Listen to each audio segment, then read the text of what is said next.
Welcome to The Real Deal, where God, His purposes, and His people are celebrated. I'm Inouye, bringing you encouragement through real life, people, and their stories. It's The Real Deal. Hey, let's get started. Hey, everybody. I am really excited about today's episode of The Real Deal podcast because my husband gave me some feedback, and the feedback was that I needed to fill in a blank. Okay, why does that matter to you? Well, my daughter Grace and I are going to be doing some reoccurring parts of The Real Deal called Coffee Conversations. It's kind of, both of us are verbal processors and both of us talk a lot on the phone together, and we just want to bring you into our conversations. So I've already interviewed her, but there was the missing link. Like, some of you are reaching out to me and you're saying, I saw your post on Instagram. I'm so glad I see some on Facebook. I'm glad Grace is back in your life. And we are writing a book. It's called Waiting on Grace. I'm not sure the subtitle, but the grace of God that came while waiting on a daughter, that kind of thing. Grace is going to collaborate with me. The point is, more flesh will be put on those bones, but we want to have these coffee conversations. And so many of you are celebrating with me, but we just kind of want to tell you how this occurred. When did the unthawing happen, or the thawing happen, where it was frozen, broken relationship? And we're just going to try to fill in those blanks a little bit today. So I am delighted because I want you to know you've been celebrating with me, but we are really living in a glory to God moment. This podcast thing that we're about to do, this button that I'm about to push, where I'm going to show you my daughter's face, is a glory to God thing. He answers prayers. He hears the cry of our heart. He's working on your behalf. He worked on my behalf. He works on Grace's behalf. So I am just thinking this is really a celebration type of a podcast. This is celebrating what God can do, what God has done, what God will do.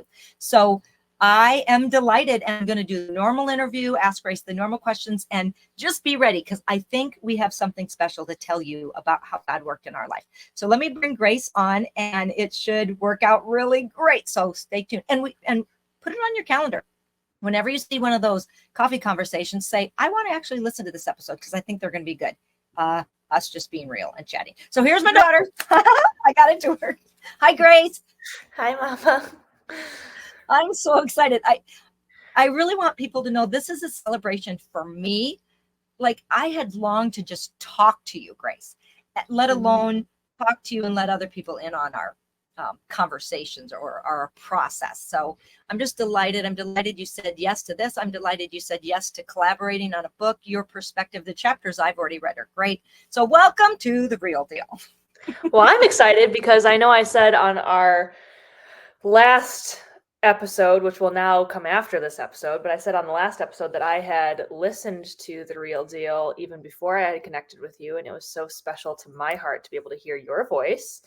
And so that was so super great. And I've always wanted to be on The Real Deal. So this is my debut episode of actually being on The Real Deal podcast. We did a little recap after our little women's conference, Heart Set Free, but that was more just a YouTube launch. So this is my first actual in the studio appearance, and I'm excited to be here. Live and in person. Yeah, I'm really delighted. Yeah, I'm really delighted to have you. So for those of you who don't know, you're just getting to know Grace. For those of you who have been part of our family, our friend group, those of you who have prayed for Grace, whether you knew her or not, you are invested. And I believe the beautiful thing about prayer is that the longer something takes, it's like you get a greater return on your investment. And so I just want you to know we are grateful. My family, Michael and I, often declare out loud that God would boomerang a blessing on anybody who's prayed for our family. So you're being blessed for praying, for interceding on our behalf. Sometimes something's too hard to carry, and it's God's way of dispersing the burden to just let other people pray. There was days when I couldn't pray, and I knew other people were praying. So welcome to this story, all of you. I just want to honor you, Grace. I'm grateful for your time, because I'm not paying you a thing, a dime, a cent. I'm grateful for your time, but I also am grateful for who you are. And I just want to just tell you a little bit about who I believe you are in the kingdom. Everybody, Grace never meets a stranger. The minute she meets them, she's not shy, but she's almost inwardly reserved. And the minute she meets them, there's like, she breaks through a membrane. and she meets them, and then she gets at their heart. And so she leaves a BFF with everybody. Oh, we're best friends. I mean, I used to hear her all the time say, I just met Courtney and she's my BFF. I just met so-and-so and he's my BFF. I just met this person at the wedding and they're my BFF. And she's not just using superlative language. She goes from almost not contact, maybe even almost a tiny bit hesitant in the natural, but in the spirit realm, God makes her break through a membrane, and she just connects with people's hearts. She sees people. She's a super observant. Even as a kid, she would know what glasses people wore, whether they shaved their mustache, if they got a new hairstyle, what their outfit was. It wasn't only about the outside, but what she notices about somebody's outside, I think her spirit perceives on the inside. So she can talk to. And I just honor that, Grace. That is from God to give you kind of discernment and also an observance. I think you're like anything that you do, planting bulbs, cleaning toilets, scrubbing floors, driving, out of town, whatever I do, anything that I do, I love to have Grace with me because it's just more fun. It's better. It's enjoyable. It's an adventure. And I love that you make daily chores fun, Grace, and you make normal things like adventure, as I said.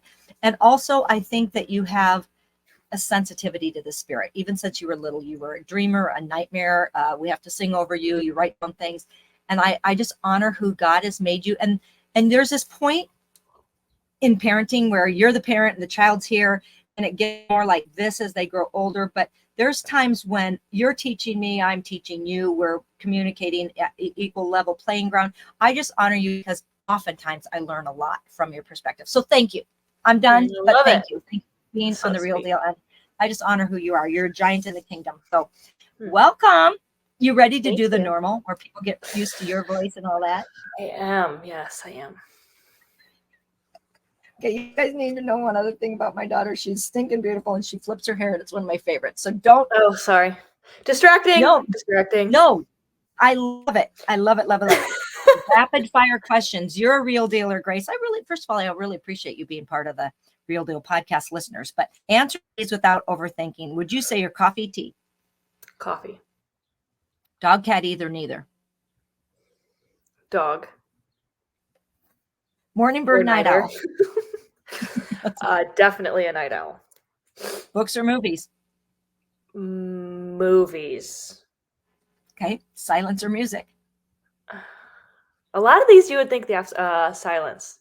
You would think the opposite, but silence. Right. You would think the opposite because you're so musical, but yeah. Right. Leaned in or laid back? Laid back. Shower or bath? Both. Shower. I know. Driver or passenger? Driver. Yep. I can't. And I added this one after the pandemic. Do you like to eat at home or dine out? I prefer to dine out, but my wallet doesn't like it as much. So eat in it is. Okay. Because you love him, Grandpa. But Grandpa Hagen, Richard, my dad, always would say that be the RD. And so, introvert or extrovert? What's your quick answer of that? Introvert. I'm a trained extrovert, as you call it. I know how to turn it on with people, but I'm naturally more of an introvert. Yeah, that's how you recharge. Like your phone's just being plugged in is when you're kind of just on your own. Yeah. That makes sense. Exactly. Okay, so this is called The Real Deal. And my dad, your grandpa, always said, just be the RD. He was Richard Dean, be the real deal. Authentically who you are, wood is wood and leather's leather. And what he meant by that is you can tell whether it's a mixture or whether it's the real thing, And so who would be an example of the RD, the real deal to you? And I kind of want to know how that affected you or affects your life. Well, if we're doing these more often than just once, you're probably going to hear the same answer multiple times. But aside of Grandpa, because I think Grandpa was the real deal to everybody in our family, and he made an impact that will last for hundreds upon hundreds of years. And I believe that his spiritual impact on all of us will last. I mean, biblical type of generations. He will be an icon in the lives of the Hagens and on down. So he's huge for me and impacted my life. But aside of that, you and Dad are my real dealers. You truly are. And it's not because I'm on your podcast, but you in particular are the same no matter where you go, no matter who you're talking to. You will never filter yourself differently. You'll never change how you act around certain people. I mean, it could be the most shy of all shy people, and you will be bouncing off the walls around them, not caring whether you're invading their space or not. And you're like that with our family. It's not just because you're trying to bring something out of people. That's just who you are. And on a deeper level, you truly care about people, and none of that is fake. None of that is a put on, and everyone can sense it. Everyone can feel it, just like you. It's been modeled for me. So just like you said about me and how I like to make immediate friends, it's because I've seen it from you and I've learned it from you, whether it's at the grocery store or we've talked about in the subway line when we reconnected. It was like we were an SNL skit. You and I were going through the subway line, we're talking to everybody, and we're making friends, and the people behind the counter are like, who are these women? And so I've just always appreciated that about you, and you truly obviously have impacted me as my mom, but impacted me even as a friend now that I'm getting older, because you're the only person in my life that I know, no matter what I do, no matter what I say, you love me and you care about me and you root for me and you cheer me on. And there's truly nothing I can do to change that. And obviously that's been proven in our story, which we're about to get to, but it's been proven and it's been tested by not only time, but fire. And so Tested by fire.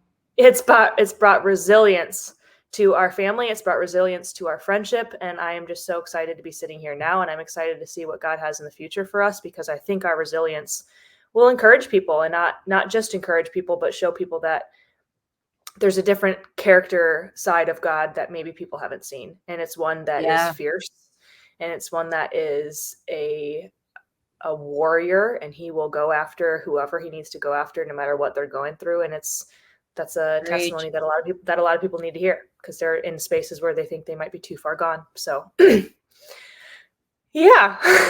Well, thank you. I received that, and I'm so grateful.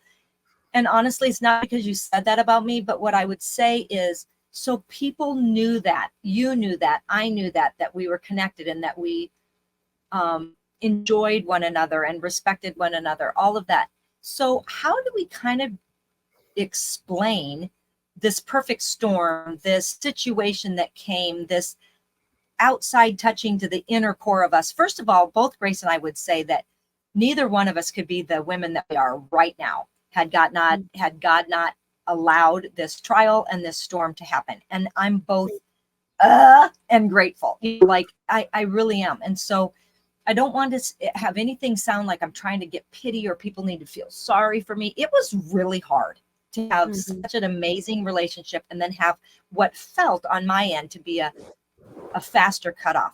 But people are going to kind of be like, what happened and how did it happen? Or what were some of the pieces? And we don't need to go anywhere you don't want to go, but I want you guys to know, a friend of mine said, she grew up with a husband who was from an alcoholic family. And she said, I noticed that you told me and talked through that you guys really talked about stuff. You didn't do what alcoholic families, they pretend that he didn't come home and was mad. They pretend, they push it under the rug. And what that brings is cognitive dissonance in the child life. Like, well, wait a minute. I think this, but they're telling me that wasn't a thing. And it's destabilizing. We didn't do that. We talked through things when we got reconnected. We prayed through things. We asked forgiveness on both ends. I'm not completely right or not culpable in this situation. And at the same time, we didn't intend to hurt one another. There was some things that happened. And so we've picked up, we haven't like pretended, but we've picked up and kind of had a new start, like a hard reset in some ways. And we've talked through things. So how would you describe going away to college or some of the things that happened that caused, I'm going to let you say, but what are some of the distance factors? Because we were really close and I had amazing relationship. And then it felt like a switch had flipped. And I know it wasn't as fast like that, but it felt like that. And it was a long time. It was 8 years of not seeing her. Yeah. Well, for the sake of time, I think there's going to be a lot of things that we unpack in either these podcasts or the book in deeper, a deeper depth. So yeah, and we don't have the time today. Yeah, but like we'll touch on some things. Yeah, there's a lot, but I think I first of all, our whole family was super close. We had a great relationship. We were the inseparable Inouyes and did everything together. And not just because like, no, the Inouyes are scheduled to have Sundays together. Like we would just want to Yeah. spend our days together. We would want to spend the days as a family doing things together, whether it would be cooking or eating or going to a movie or going to the store, whatever it was. And so I loved that. Core memories as a kid are all absolutely fantastic. The only thing I would say now, being a little older and in thinking about, you know, how my kids or how I would raise my kids or how my friends are raising their kids and things that we've just had conversations now genuinely and transparently as adults, is that there are probably some conversations that we're missing as a teenager or growing up that we kind of didn't touch on, or there wasn't a lot of comfortability in. And coming from a Christian home, I think purity culture is a big thing and it's an important thing. But I think in some ways I was unprepared for life in general, or I was never unaware of relationships. I was never unaware of boys. I mean, if Dad would jump on this podcast, he'd be like, she was aware of boys. Yeah, I thought about I even was, a chapter, too many boys. It was never slowed down. That's a double negative. There was always boy traffic, and there was always a lot of attention. And because you have two older brothers, from older people. And we tried, and I remember having coffee with one gentleman, and my tagline for the whole thing was, she's 15 years old. She's 15 years old. And then I had this little notebook, and I read it to this person. Can I show you? My main point is she is, anyway. So yeah, that's part of the perfect storm recipe a little bit, is that you had a lot of things, and some things I wasn't prepared for. Some things I feel like I just plain old missed. I didn't have a place for them to be shoved in my brain. And so some things that happened were not always easy for you. Right. Yeah. So just like you had some things that happened that didn't have a space in your brain, that weren't shelved, me as the kid, I don't think I had language to give you information to shelf. So there's some things that I think we just missed in general in our relationship of how to communicate with each other on certain things that were really bothering me, or certain things that I was struggling with. And my point is that I wasn't unaware of boys. I wasn't sheltered in any sense of like, we kept her in, long white robes and she never ever went anywhere. It's not like that. But like I said, I think we just missed some conversations about the language that we would use to communicate certain things, or just the difference between, we've talked about this and this would be a chapter in the book, but just the difference between being nice and being kind. And I always thought as a young girl that I was nice to everybody, and I had all these different boyfriends and I had all these different friends, and I was nice. And I never understood the difference to be kind and to protect not only them, but myself. And so I would get myself in certain positions that I would have never intended to be in, or I would end up leading people on in certain situations that I would have never wanted to be there. I just didn't know how to say, hey, I'm trying to be kind to you, and here's where I am and here's where you are. And they don't match up. And so anyway, long story short, I go away to college and I am so ready to flex my independence. I had already been in college back at home and loved the college atmosphere, loved classes, loved all of that stuff. But I was overly ready to be adulting. And I've always been the person that exaggerates my age by about 6 months. Like for some reason, I'm always like, once I hit the 6 month range, I'm like the next year older, even though I still have half of a year to get there. So I think when I was, when I was 18, I was basically already 25 in my brain, which is not true. And I was ready to flex my independence. So long story short, I began working at a restaurant, loved that I was good at what I did. I loved that I was meeting people. I loved that I was making friends, and none of them had anything to do with my family or my brothers. I'm just killing it. I'm making connections. I'm making money. I'm earning my own way. I am taking classes and acing all of my classes. Anyway, I was just excited about that. And I was also dealing with, for sure. I'm sorry, don't interrupt. It's called individuating. We're not Rachel and Grace together.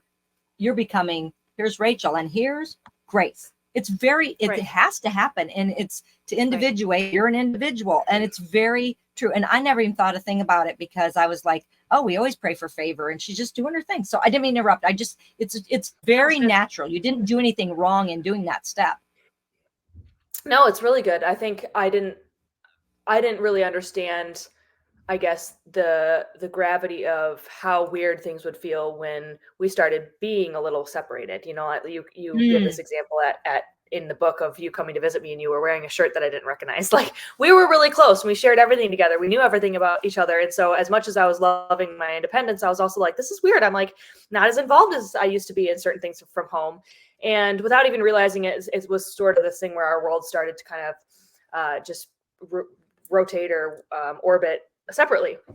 And I got into a relationship before it was even a relationship, but I got into a relationship that he just challenged my independence, and he constantly would ask me whether I make my own decisions, whether I decide my own future or not, or whether I let my family dictate what I do. And I was also dealing with some residual effects of some things that happened when I was younger, of trying to communicate pain points in my life and trying to bring those to light with my family. And it was very difficult. And I felt a lot of shame even from bringing those things up, because they were, first of all, they happened long before this whole situation, but also I felt bad about the whole situation to begin with. And I didn't really want to talk about it with anybody, but I also felt like I knew I needed to address them in order to move forward. And so it's just interesting how when you're immature, you don't know how to communicate. You really don't. Like, that is one thing that when in prefrontal cortex, when that develops at 25, you finally understand,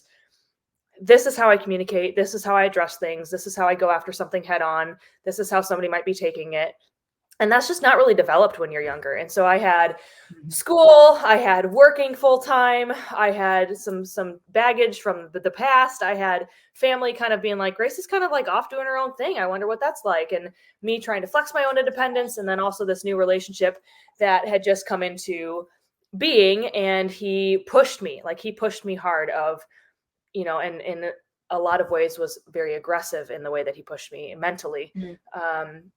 In a way that I both respected, but also probably feared more than I ever understood back then. And so when he would push me to just give answers, like, do you or do you not make your own decisions? Does your family dictate your life or not? I'm like, well, of course not.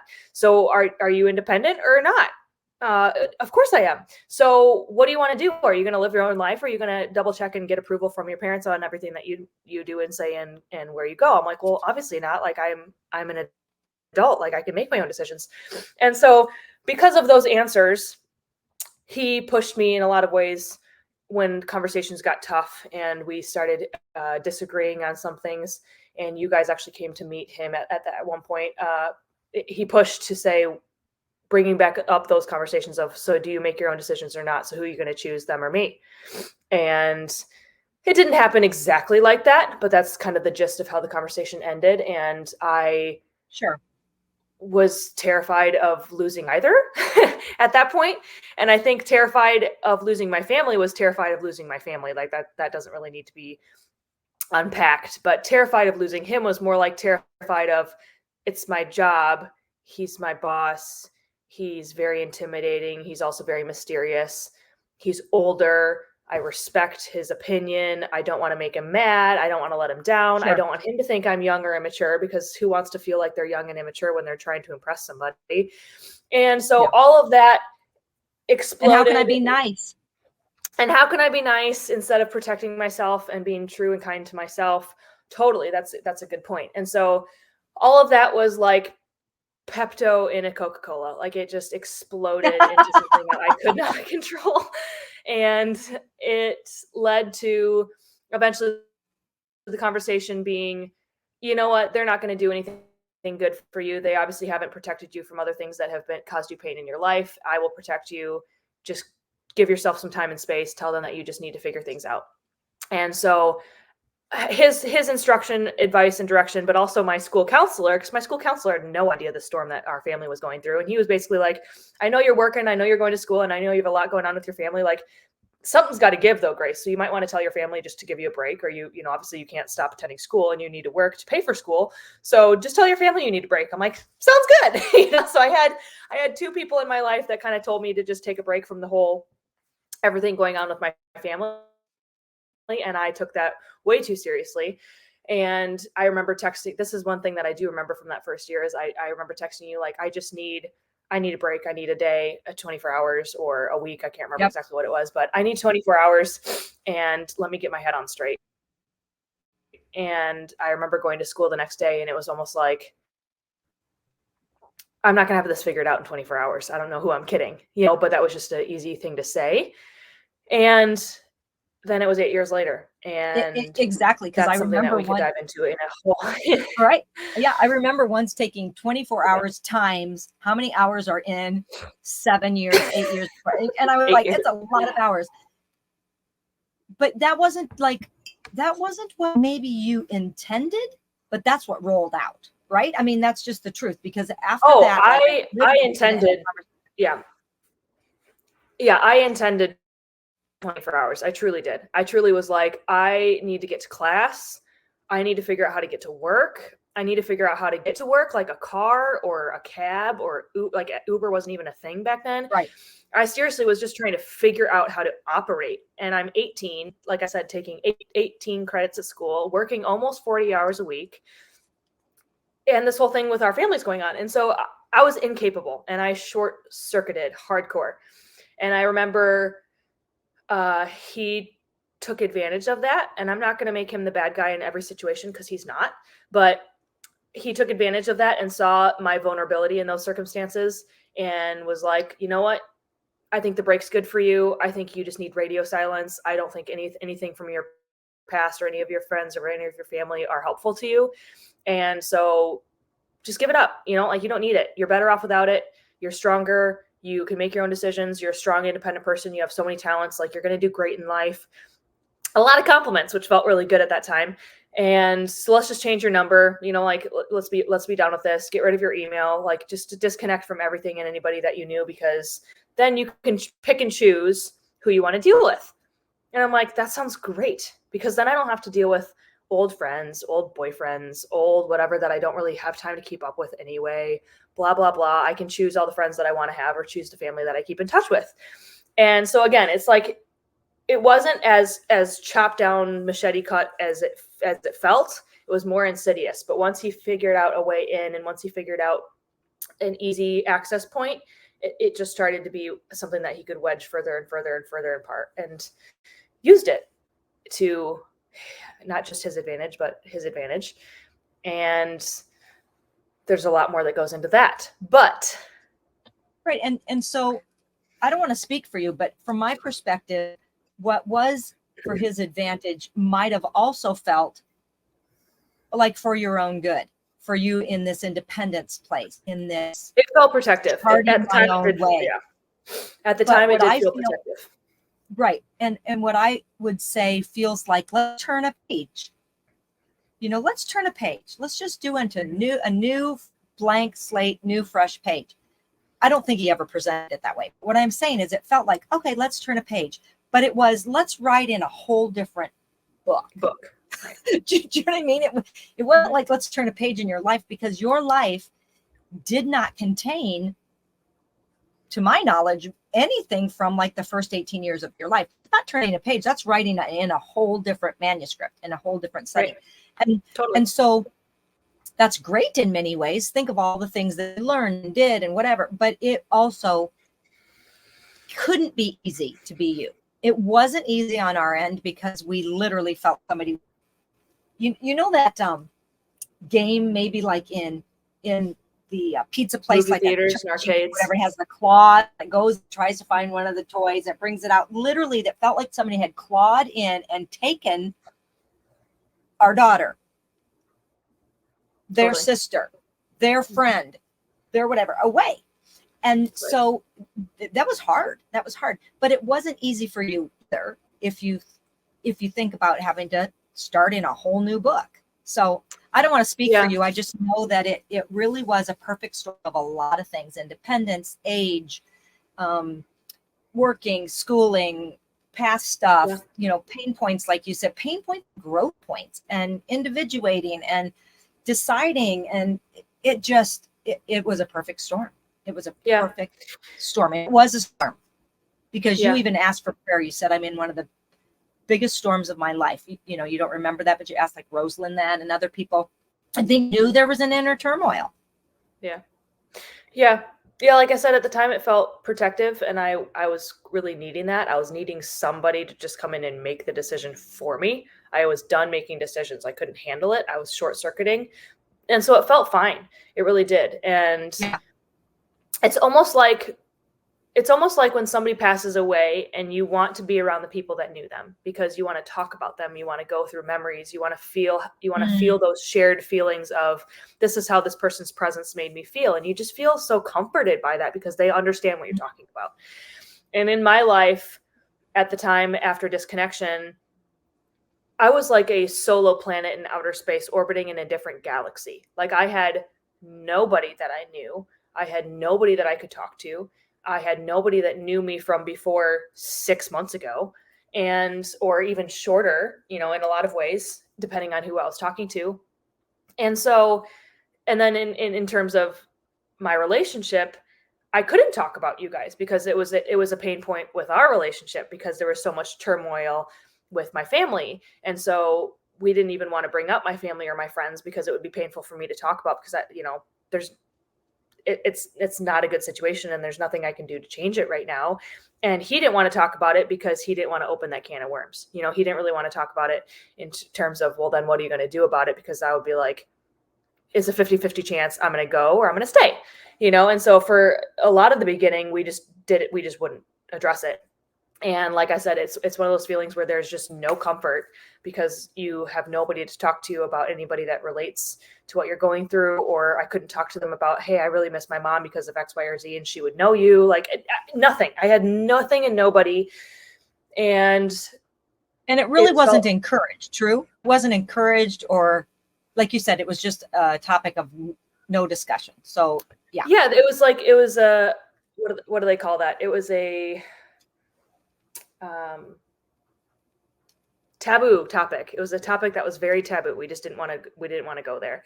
And then obviously years, months, whatever down the road we would, but that's a whole nother story that would go into questions of just twisting reality and bringing up a lot of hypothetical situations that I would have no idea how to answer, and then using my answers against me in the conversations that are just so exhausting. And it's a lot of destabilization and mental abuse. So there's that. But my point is that when we would talk about it, I would be so tapped out that I didn't even want to talk about it again. And so eventually it would be like,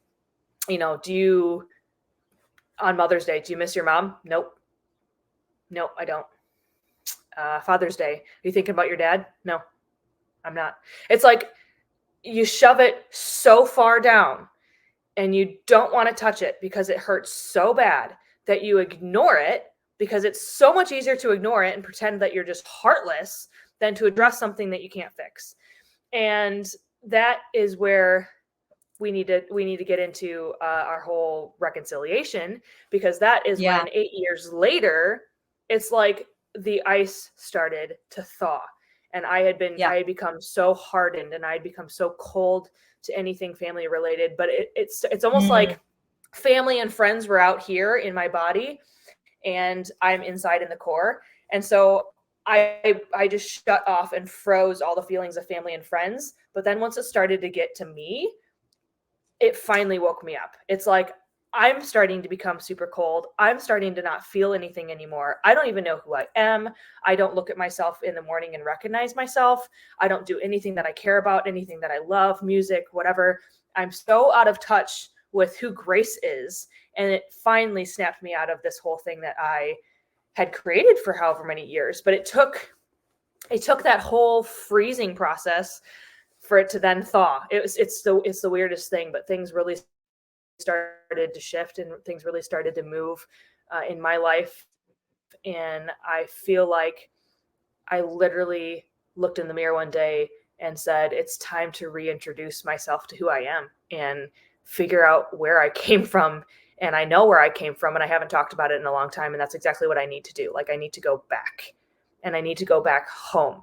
And to me, home didn't necessarily mean Wisconsin. Home meant my family, right? I had absolutely no idea if you guys were even in the same house. I had no idea anything. Yeah. So it wasn't the location, it was the people. And Yeah, there's That is there's a so, whole story there. well, it reminds me of like a pain point that you talked about from when you were younger, kind of got shoved down, and it had to come out, and you had to work some situations, right? And navigate anew. And then this new pain point of separation and estrangement and being cut off was shoved down. But whatever we shove down, God in his kindness and mercy won't let it stay there, because it starts to bubble up, right? And so it's almost another cycle, different topics, different circumstance, but it came out again.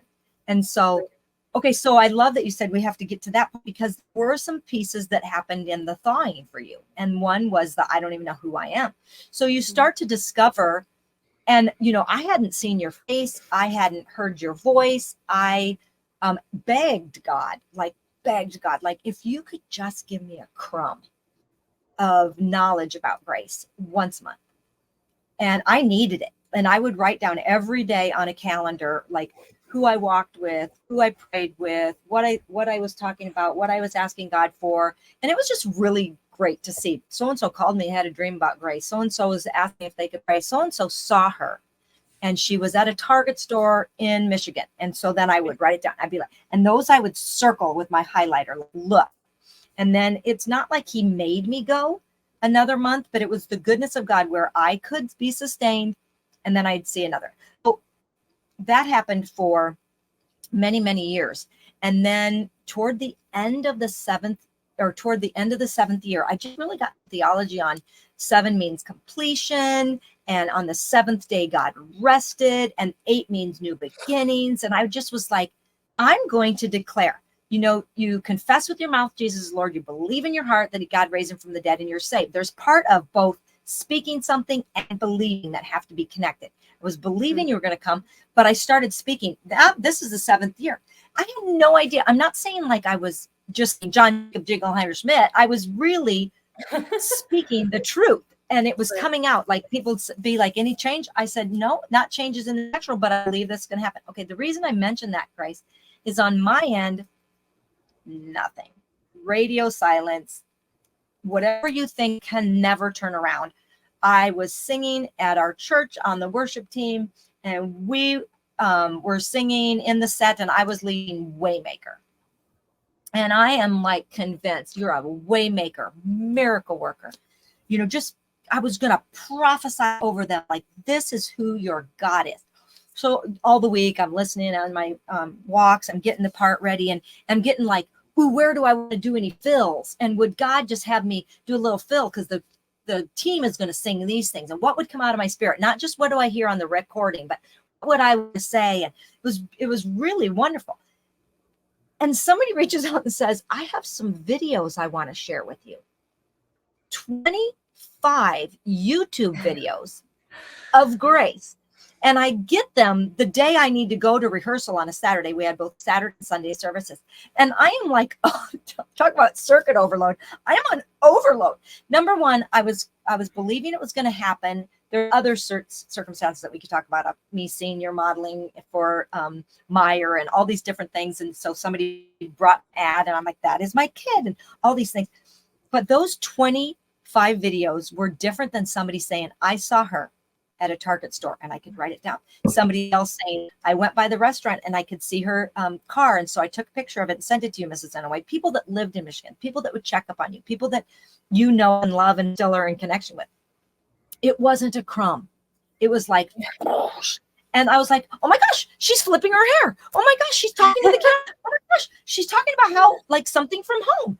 And I was like, waymaker, miracle worker.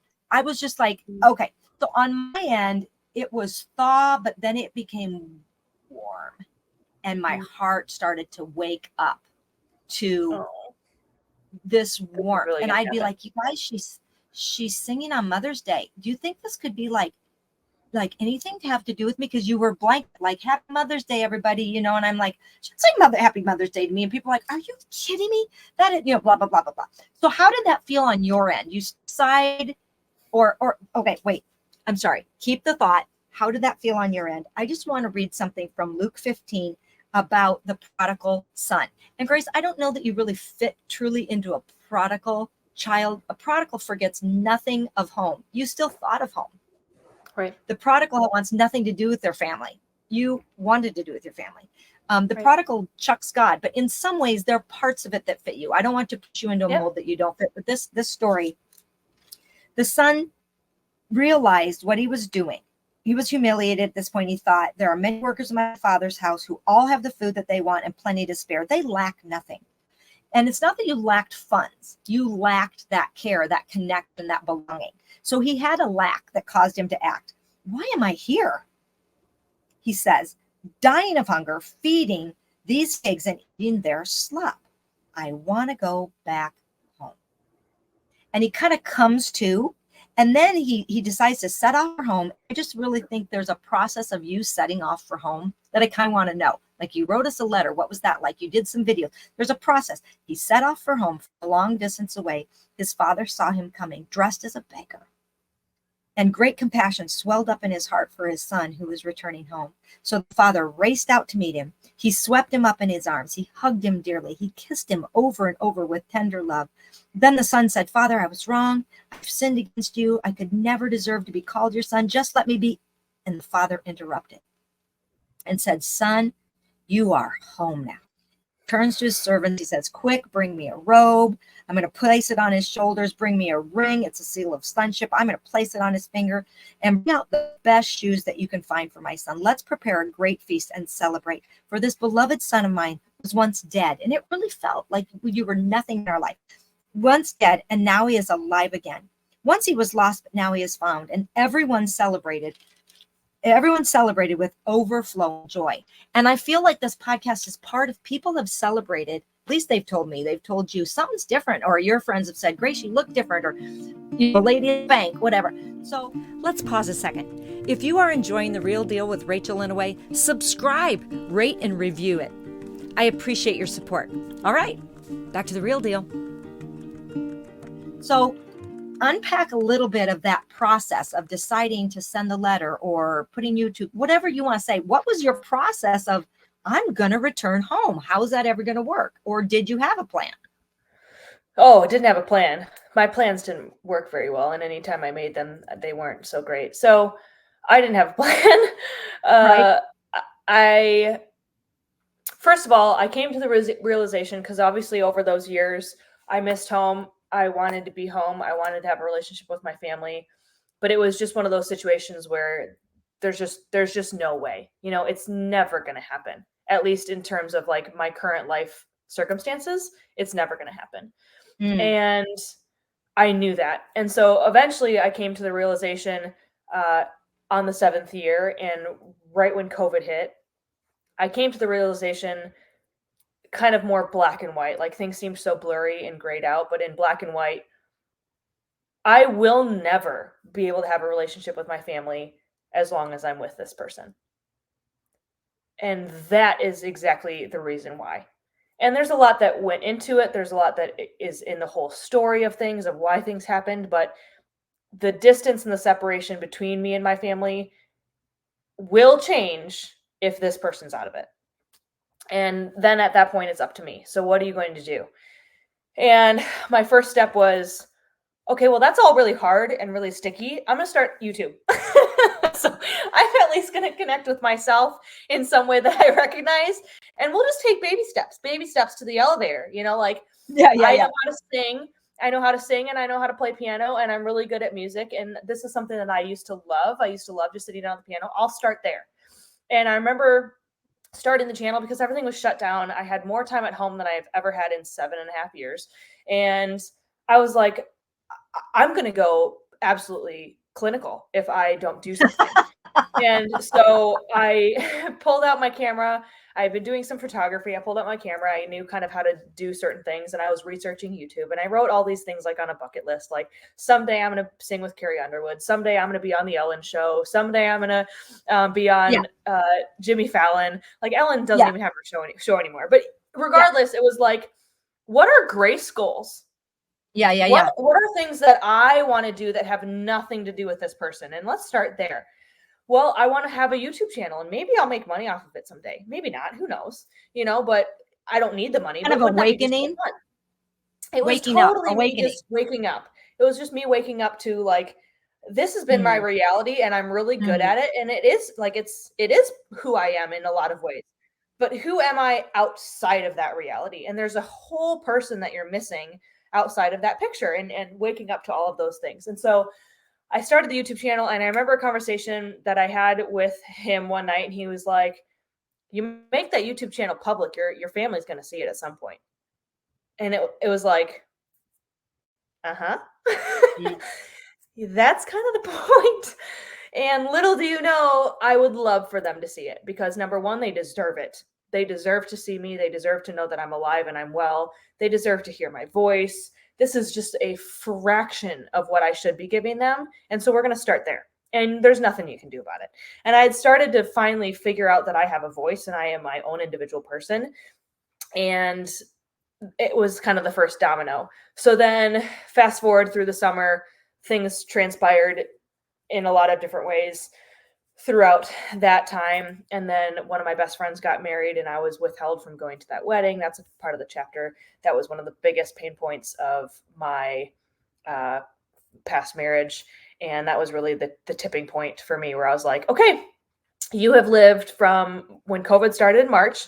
You've lived from March to October in this denial period of, what needs to change and when are you going to start? And so you've lived in these months of, exactly what you need to do, and you're just not doing it because you're scared to, or you just don't want to rock the boat, or it's almost just like a little bit of lackadaisical, like, well, I'm comfortable, like as much as I'm not comfortable, I'm comfortable. Like, who wants to just jump out into cold water, like if I don't have to right now. And sure. I knew it was coming, but I just really didn't know how to start. And so the YouTube channel was kind of just my denial period of, I'm starting somewhere, but I'm not really going to jump out of the boat yet. And then October hit, and that wedding happened, and I was like, I'm done. Like, this is over. There's no more lying to myself, thinking that I'm somehow going to make this work, or things are going to get better, or I'm going to be able to change him, or we're going to be able to have a different relationship moving forward. All of that was gone. And it was now time for me to start understanding that there's no condemnation in leaving. And I'm not a lost soul for getting out of a marriage. And I needed to start fighting for myself. And so I started doing that. And I was beginning to model. And I remember being at this shoot, and I had planned to write a letter because I had been going through therapy in the divorce process. And after the divorce process, when I was just on my own, and I was going through therapy at this point, and she was like, well, where would you start if you were to reconnect with your family? And I was like, that's probably the hardest question anybody could ever ask me, because where can I start? It's been 8 years, zero contact. You can't just drop a DM and say, hey, like, you have to figure out something to do and something to say. Like, what am I supposed to say? They don't know anything really about me. I don't know anything about them. I don't even know if the address I'm sending it to is even going to get there. I had no idea, right? So I had written this letter, and I remember being at this modeling shoot being like, this seems like the only first step that I can possibly make. I can't really pick up the phone right now because what would I possibly say? And I'm on set at this photo shoot, and I'm not quite ready to like talk it out, but I'll write a letter, and I will say, as honest as I possibly can, there's a lot to say. Like, there's a lot that we need to go through. There's a lot that we need to discuss, but I'm starting here. And this is the first step of the process of me basically saying, I do intend for that to happen. Sure. This is just the opener. And I remember saying at the modeling shoot, if I find an envelope in this warehouse, so picture, this is for KitchenAid. This is a gargantuan building with all these different kitchen sets in the building. It's not an office space at all. It is kitchen setups. Go to this set and it's green cabinets. Go to this set and it's cream cabinets. Go to this set and it's black cabinets, whatever it is. All these different sets. There aren't envelopes in this building, and it's not an office space. And then I'm in this green room where there's like, lights, and the person does the makeup, and there's the wardrobe and all these different things. I'm like, if I find an envelope, I'll send the letter. And I remember saying to God, like, sure, we'll just throw out the roulette on black and see if there's an envelope. And as soon as I'm walking on set, I see this little room, and there's this counter with a printer on one side, and then these like little shelving units, and all of them are empty. I swear to you, all of them are empty. And there's this little mug of Sharpies and highlighters and a couple pencils. And then on the very last bottom part, there's a big stack of envelopes. I'm like, okay, there's an envelope. Oh gosh, there's an envelope. What am I going to do now? So I remember putting in an envelope. My heart's pounding. I seriously was like, okay, but now what? You know, like, where do I send it? When do I send it? And this was in November. And so long story, this part doesn't matter, but long story, I take the letter home with me. I put it in an envelope, and then it just gets busy with Thanksgiving and whatnot otherwise. And then it's about to be Christmas, and I still have the envelope in my car. I'm like, shoot, I didn't mail it. And not only that, but I'm like scared to, because it's Christmas. Like, they're probably either super busy, or they're going to be out of town, or maybe they don't even get it, or maybe they're going to expect me to come home for Christmas. Like, what is this letter going to really mean now that it's, starting to be December? And so I just ended up putting the envelope, or taking the letter out of the envelope, putting it into a new envelope that was a Christmas envelope, and wrote something else being like, I totally forgot to send this. Now I'm sending it. P.S. Merry Christmas. Happy New Year. I don't know where you are, but we'll talk soon.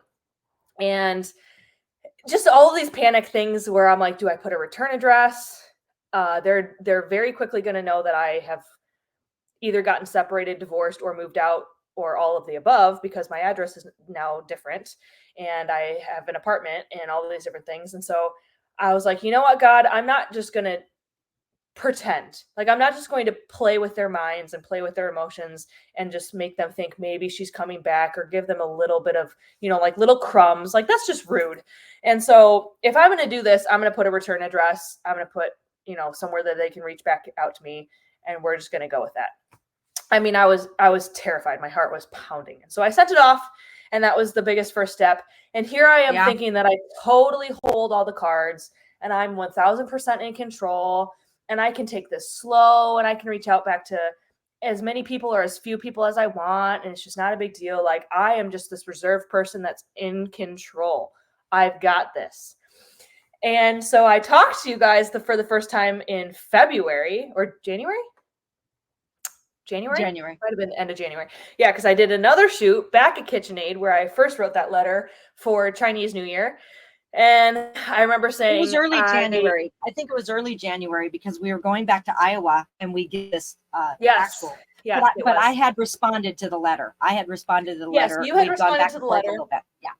Yeah, you had responded to the letter, and I can't remember if I was then going to respond one more and I just decided to call you, or if I had responded one more and then I called you in between when you were going to send another one. Regardless, that part doesn't matter. But I was something about KitchenAid, like, God bless. I'm at KitchenAid again, and I'm like, on the way home, I hear God being like, you got to pick up the phone. Like, you can't just have snail mail. Like, snail mail is not going to do what I need to do. Like, I am ready to give you so much goodness, it's going to drown you. You need to be ready for it and pick up the phone.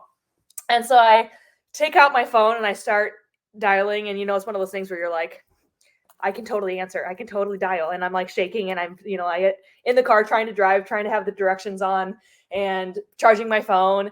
And I'm like, I'm just going to try Dad. Dad's a lot easier to talk to than Mom right off the bat. Or, like, we can't deal with the interrogation type questions right now. Maybe Dad will just answer, and we'll have a little low key conversation before we have the high key conversation with Mom. Yeah. So I pick up the phone, dial Dad, voicemail. I'm like, dang it. And I hear God say, you have two parents. I'm like, no, I really don't know if I'm ready for that yet. I'm still going to try Dad. Try Dad again. Voicemail. You still have two parents? I'm like, okay. So then I call Mom, and the rest is history. I call Mom, and you picked up the phone, and I think blocked my phone number. I still had like the star 69 or whatever you do. And you were like, hello. And I don't even remember if I said Mom or something or whatever, but I was like, hey. And you said, Grace? Is this you? Is this Grace?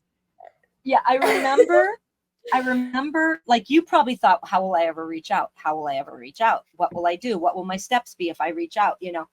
And I and Dad were thinking, and after we get this letter, I was like, oh, it doesn't matter. But I have sent other letters that just said, like, Grace, I just would love to get to know who you are now. Always not sure whether they even reached you. I actually texted you one of those screenshots today because I found one of these letters, and I don't know whether they ever came to you, whether they were intercepted, whether they were thrown away, whether you got them.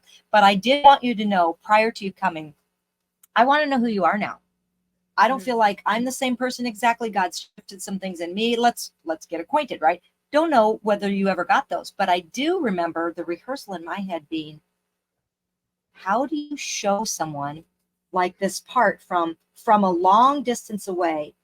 His parent, his mother, his father saw him with great compassion that swelled in his heart for his son who was returning home. I was like, what do you do when she's not coming down our command lane? What do you do if she were to call or write? And I just remember my normal, but my even exuberance was like, Grace! Like my voice has to do the running. My voice has to do the running. And it was probably a lot, but I was just like, oh my gosh, we wondered if this was you. And Dad didn't answer because we were on our way to Iowa and we were listening to something in the car, and he was running the podcast or the YouTube on his phone. And so it was like rolled, but mine was available. Doesn't matter. Yeah. The rest is truly history. And what you wanted in the beginning was safety. And we wanted to respect that. It was safety to connect to us and safety to connect without all the other voices, without all the other people, without all the other clamor, without all the other boys, without all the drama. And we wanted to keep it and honor you with that. And I remember we talked, and then later we were just Instagramming, DMing back and forth. And I'm like, this, who does this? Like, who doesn't have somebody's phone number? I'm like, well, we'll get a phone number when we're ready for a phone number, when she's ready for a phone number. You gave Dad your phone number. You called me. Then we were talking. And then you FaceTimed me. And it was all sort of like going through the door, going through the door, going through the door, going through the door. But the door was just opening. And all of a sudden I'm like, Grace, are you realize that you're calling me? And you're like, yeah, I already gave Dad the phone number. Then you FaceTimed me. And I still have a screenshot of that because we talked so long that I had to go plug my phone in. And I was upstairs and I had to plug my phone in because it was losing battery. That's how long we talked. And I had to lay down on the floor to connect it to the outlet. And when I went to Bible study, and it was Zoom back then, because it was still pretty early, and my ribs hurt because I was propped up, just like, what are you going to talk to me about? There's your friend. Oh, she's smiling. Oh, she's doing her hair. She's living her hair. We're talking. And we were tentative a little bit in certain topics, right? We were like, what do you want to talk about? But we were, for the most part, full on. And then we got to meet in person. What do you remember about meeting in person? Or maybe this is for another coffee conversation. Because I felt the rest from. Sorry, say that one more time. I couldn't hear it with the delay. No, I feel like I got wise counsel. A young friend of mine said, my dad wants to have a relationship with me and I'm not ready, but he always makes me feel like everything that happened was only my fault. I feel like the prodigal who has to come home. And I think things are a two-way street, and God's merciful to all of us. And I remember thinking, what do I want to do that expresses to Grace, you can come home, but you don't have to be home. Like if we could meet you or go somewhere. And that was kind of an olive branch, like Noah sent out the dove and it returned because there was no trees yet. And he sent out a dove and it came with an olive branch. Like that was my out of like, here's peace. I give you an olive. Would like to do this. And it was great because we met in Chicago instead of you having to come home, the drama of that or whatever. Yeah, it's really funny because I reached out in January, and then we talked through January and February. But those 2 months truly felt like years. We talked so much in those 2 months to where it was just crazy, because it's funny. In the beginning, like I said, I thought I had so much control and was just going to have all this on lockdown, and I'll give them little bits of whatever. I remember telling you, I only really want to talk to you and Dad right now. Like that felt safe. I felt like it also felt like I really needed to repair the hub before going to everybody else. And so I really wanted that to be respected. I really wanted to make sure that I connected with just our family first and did a touch point there before talking to friends or extended family or things like that. But regardless of that, I wanted to talk to you and thought that I was just going to, do things really trickly and slow and dramatically. And as soon as we were back in contact, it was like more. I want to talk to all the family and I want to talk to all the friends. And so there is, obviously that great YouTube video of me coming home, which is the first 7 months of me being back in connection with everybody, which is just so cool. But which is that part that I read. They all wanted to celebrate, and it was beautiful. So you guys need to check that out. I think I'll have Dad put that in the show notes, but it is a beautiful depiction of, she got the hub repaired, but God had so much more within the first 6 months. Yeah. And so, like you said, we kind of tiptoed around some conversations in the first couple months, just because there were a couple things that were a little taboo. And there were a couple things that I don't know if I even had figured out yet. And that was the biggest thing in the past year before I reconnected with you guys, is that I really needed to figure out what was going on. And I really needed to figure out who I was and have some answers for you before I could regurgitate that information. And there's a couple things that honestly, the onion layers just needed to keep getting peeled back. And there's things that I'm still verbally processing with you today. Like, hey, I didn't really realize that I tick this way, but I've really been figuring that out recently. And it's just been such a cool process. But those first 2 months of communication was just floodgates. I mean, I sent you hundreds of pictures. We shared a bunch of different memories. And so when we did decide to meet in Chicago, kind of as just more just as a midpoint of connection, it's not that I didn't want to go home, but I only had one day. And so I was like, well, I can get to Chicago and back to Michigan in one day. I only have one day off right now. And it was just an easy point to meet. And as soon as we saw each other, it really did feel like there's obviously so many things that we need to still talk about and we will address eventually. But as far as being in each other's presence, felt like no time had passed. It felt like I had always been sitting next to you on the couch at Sam's, and we naturally just go sit at Starbucks and walk around the plaza. Like, just so weird. And I'm like looking at you at a stoplight being like, that's my mom. Like, I haven't seen my mom and my dad in 8 years. Like, they're standing right there.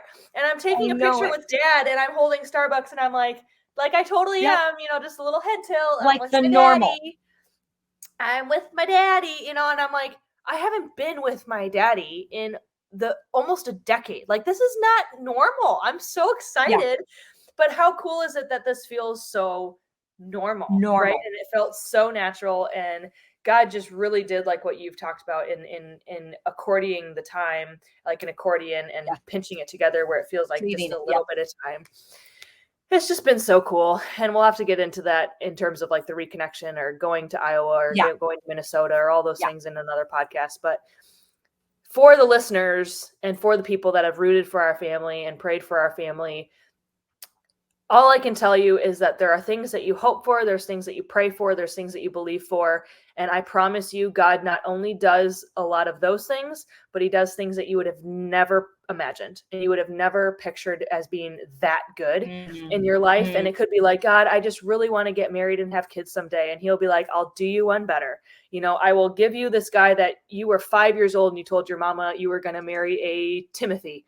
Like, I'll give you a Timothy. Like, who would have thought, all those things that are whatever you have in your mind as dreams or aspirations or goals or hopes, even for just relationships, he is faithful to do it, and he will.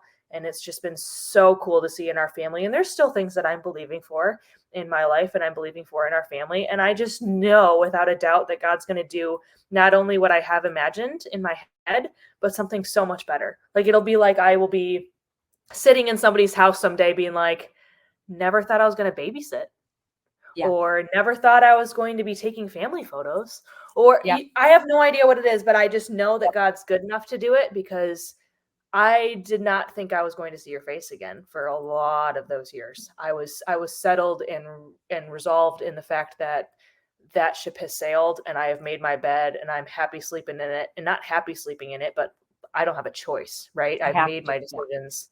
I've made my decisions, and now I need to live with it. And that's punishment paradigm. Punishment paradigm versus position and princely paradigm. Like, I am a daughter of the king. You know what I mean? Like, God has good things for me.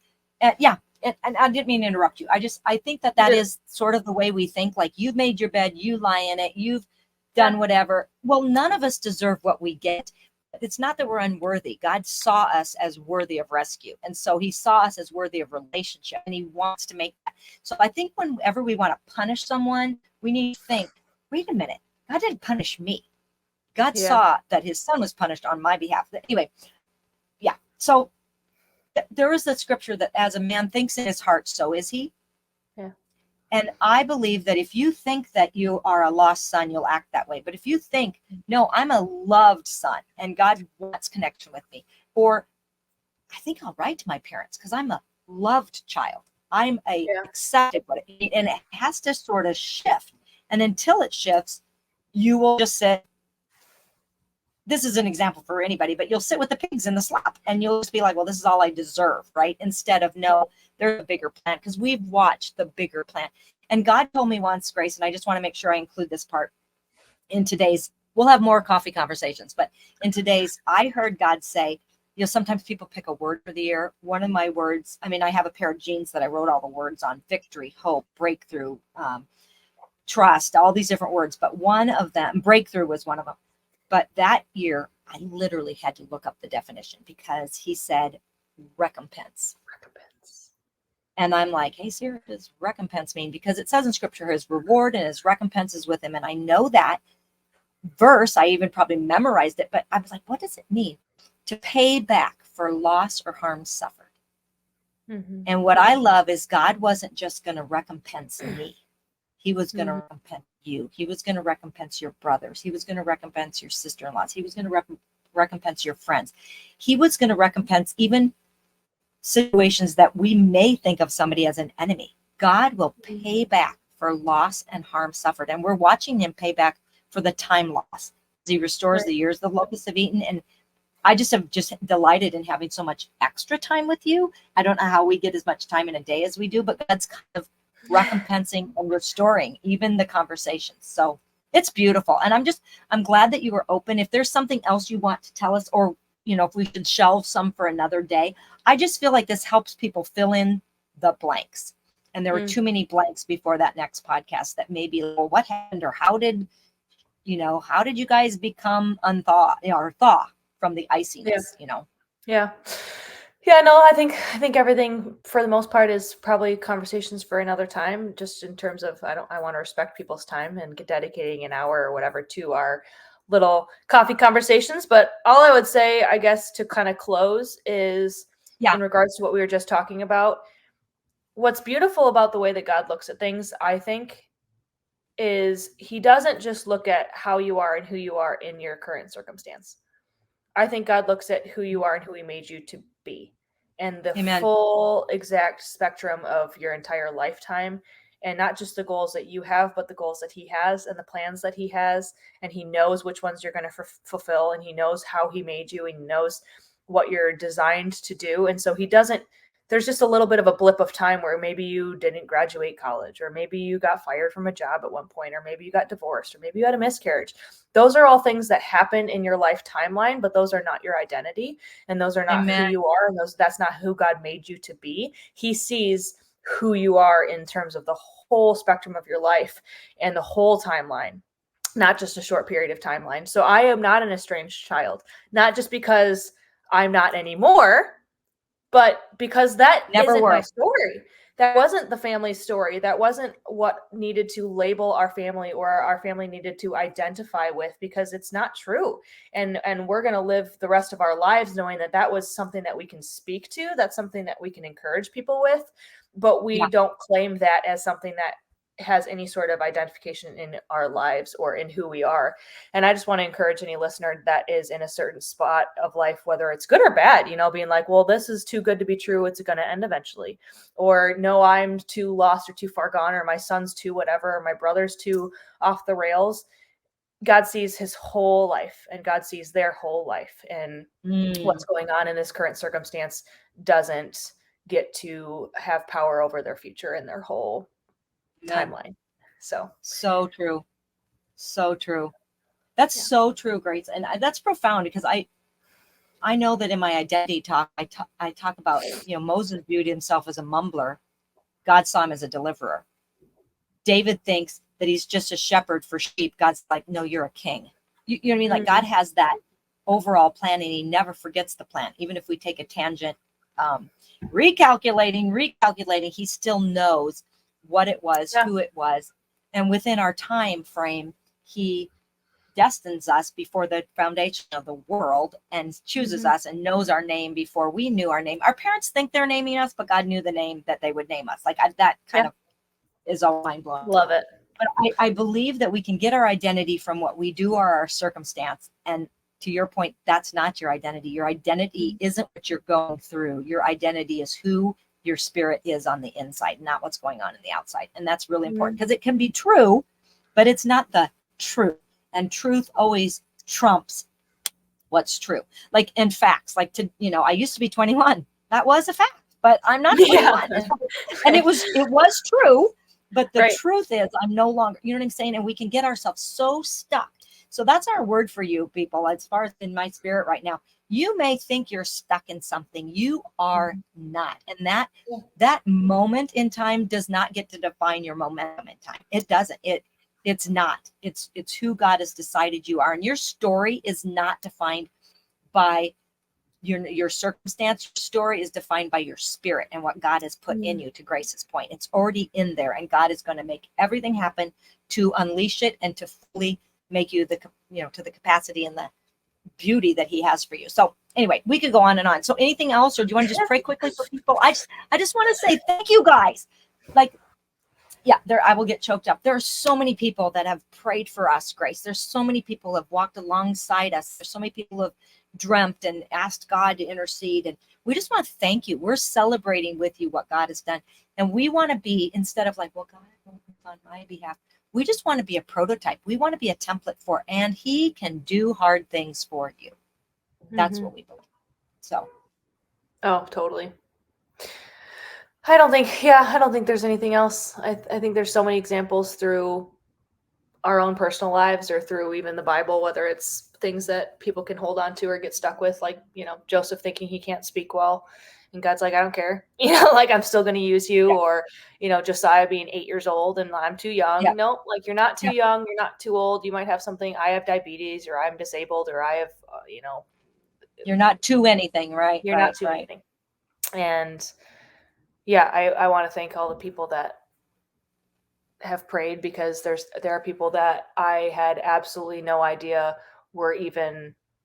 I had no idea I was even on their radar, is my point. People that I've still not even met. I mean, you have friends that you're like, you've never even met this person, but she's prayed for you. I can't even tell you how many times. If I had $1 for every time that mom's told me that, I would be on a plane to London right now. Like, she has told me that so many times, because there are people that she would encounter throughout those 7-8 years that she wouldn't even really have to give a full story with, because who needs to gossip? You just need to say, this is something that I need prayer for. And if somebody is dedicated to pray, they'll pray regardless of the need to know details, or the gossip, or the nitty gritty. They don't need the nitty gritty.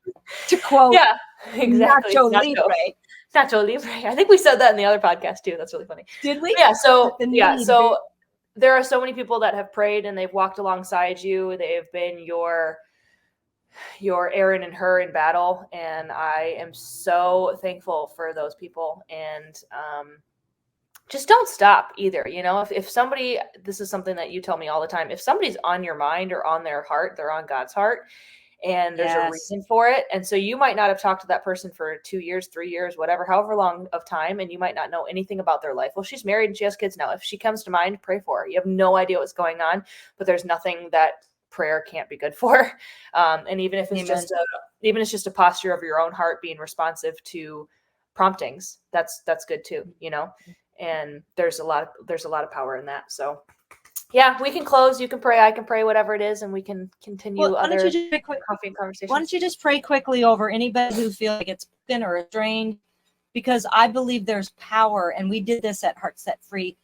We just felt like we needed to call people to stand if they're in a difficult place, because God needs to bring them hope. So even today, when we're recording this, will not be when it airs, but even when you hear this, whether it's months down the road, God is interceding for you. And we just want to pray for you with hope and kind of to be a banner of, he's got you and he can do it. So whatever is in your spirit. And then we don't have to be long, but I will pray for you and the general audience. Hang on, people. We're praying for you. So let's pray. And then I'll close the way Grandpa prayed. Okay. Is that okay? Got it. Yep. That's perfect. Okay. Father God, thank you for the time that my mom and I even get to virtually be on this call or this podcast. We love some of the ways that technology can bring the world closer together. And so I thank you for, like the Daily Audio Bible says, I thank you for the global campfire of the Real Deal podcasters, the people that are listening to this. I thank you for all the people that have stories that they're bringing to the table that either they have or haven't shared, but everybody has a story. And so I just pray right now, God, that anybody that has any sort of estrangement or strain in their family, because it doesn't necessarily need to be something where they have complete disconnection, but just some sort of discourse or any sort of straining in their relationships. I just pray against it in the name of Jesus. I pray that the bondages will break. I pray freedom over whatever it is in certain people's lives, whether it's the people that they're estranged from or the person that's estranged themselves. I just speak freedom. I speak against fear and anxiety. I speak against depression. I speak against any of those spirits that come to steal and destroy people's lives, people's joy.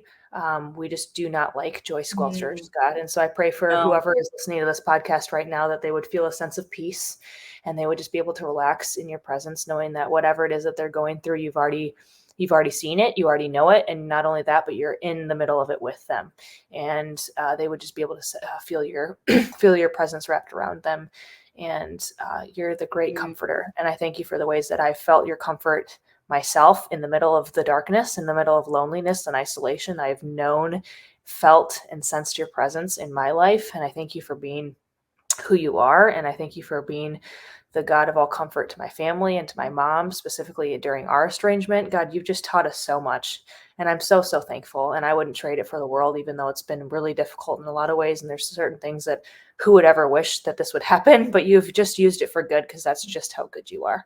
And so I thank you for that. And we love you. And I pray that everything that we do with the rest of our day, the rest of our week, would just be ultimately to glorify you.